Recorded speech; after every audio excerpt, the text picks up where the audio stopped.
Coming up on Mountain News this morning, people still dealing with flood debris in certain eastern Kentucky counties still have the chance to get some extra help with cleanup.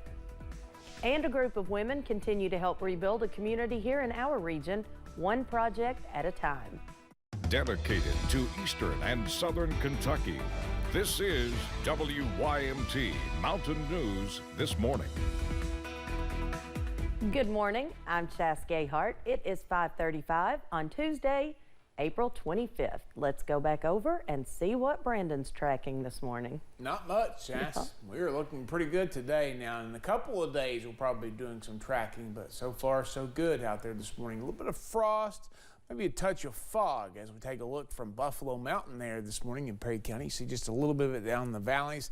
Not a touch, or not too much, just a touch there this morning.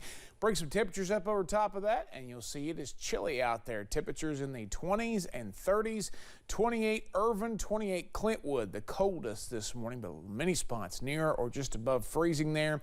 32 Hazard, 32 Wise, 30 Grundy, Wayne, 32 Moorhead, but some mid to upper 30s there across most of the area, from 35 in Middlesboro to 37 in Pikeville and Jackson, Somerset and London too, and 39 there in Monticello this morning. So as we head through the regional temperatures, you'll see you got to go all the way to Myrtle Beach to find a 55-degree reading, or all the way to Memphis or St. Louis. Everybody else pretty much in the 30s and 40s out there this morning. So for late April, very, very cool temperatures out there. But we're going to go up, heading into the low 60s this afternoon. I think we'll get to about 63 a little bit later. Mix of sun and clouds at times today, but staying dry for at least one more day. Chas? Thanks, Brandon. Well, if there's still debris on your private property from last summer's flooding, emergency management officials say you could be eligible for assistance. WYMT's Chandler Wilcox tells us how people in Perry, Letcher, Breathitt, Knott, and Pike counties can still apply to have the debris removed. If you are a landowner with debris on your property from the July flood, officials say you can get it removed at no cost. In a lot of cases, you know, are the people that's been hit the hardest has lost everything, you know, so being able to afford to clean some of this up is really difficult. And so it's an outstanding service that the state's providing here. Anyone can apply through County Emergency Management, and then the application will be processed by the state government. The state then hires contractors to remove the debris. It will encompass a lot of different possibilities. One just being flood debris, you know, piles of debris that's washed up on your property. It could even be home demolition. The landowner has to be involved in the application.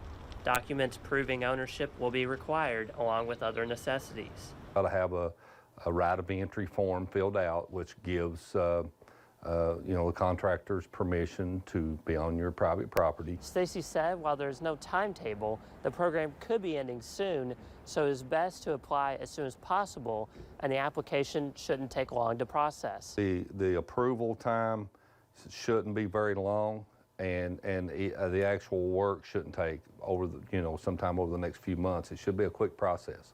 If the debris once belonging to one person has been washed onto another's property, both people have to apply. And Hazard, Chandler Wilcox, WYMT Mountain News. To apply for private property debris removal, you can contact your county emergency management office. Anyone utilizing the home buyout program will not need to apply. Well, a group of women are continuing to help rebuild in the Vico community. Supervisor Darlene Altman says they finished installing a floor yesterday and are looking to finish installing a ramp for a disabled woman. The group says they're planning to fix a part of the Vico Church of God later this week. Altman says they wanted to come back to serve a community that needs it, and they are not slowing down. We've done it for several years now, so we see it, but we get involved every time we come in. We make friends with the families, and this is where we'll lose it. We make friends with the families, and it's hard to leave them. Altman says they are a group of retired women, and they are happy to serve and continue helping the community.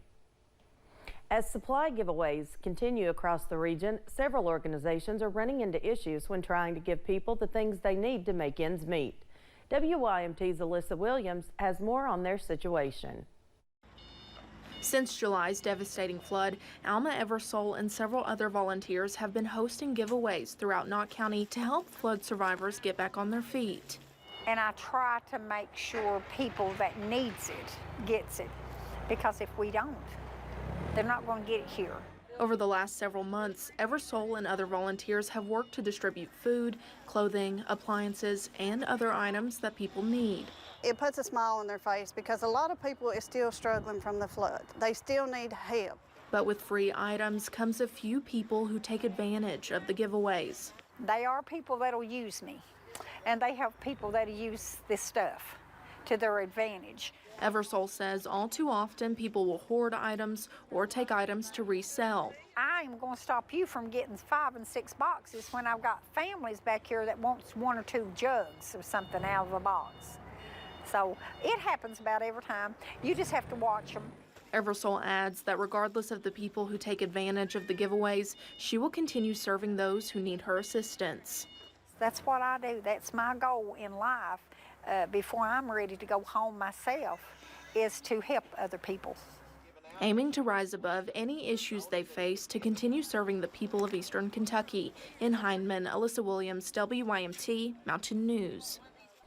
Eversole says that to continue helping people who were impacted by the flood, she is looking for other organizations who can donate items for her and other volunteers to distribute directly to those who need them most. Well, one Floyd County student took home 2 first-place awards for the recent area Special Olympics, and his school is celebrating his success. John M. Stumbo's 8th grader Jaden Johnson loves to run, hopping around a few different sports over the years before finding his passion, hitting the pavement. He has trained hard to be the best runner in the school, and though he feels he is far from that title, he now has 2 first-place track awards from last week's Special Olympics to fuel him up ahead of the state games.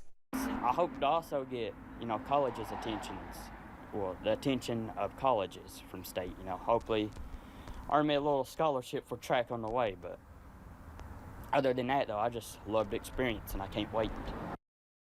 He says he is still putting in the work to do well at the state level. And just ahead this morning, the late and great Carrie Fisher will soon have her own star on the Hollywood Walk of Fame, finally joining her Star Wars co-stars. And the forecast continues to stay quiet today, but some rain chances are on the way later this week, and they could hang around for a bit. I'll have the latest in about 3 minutes.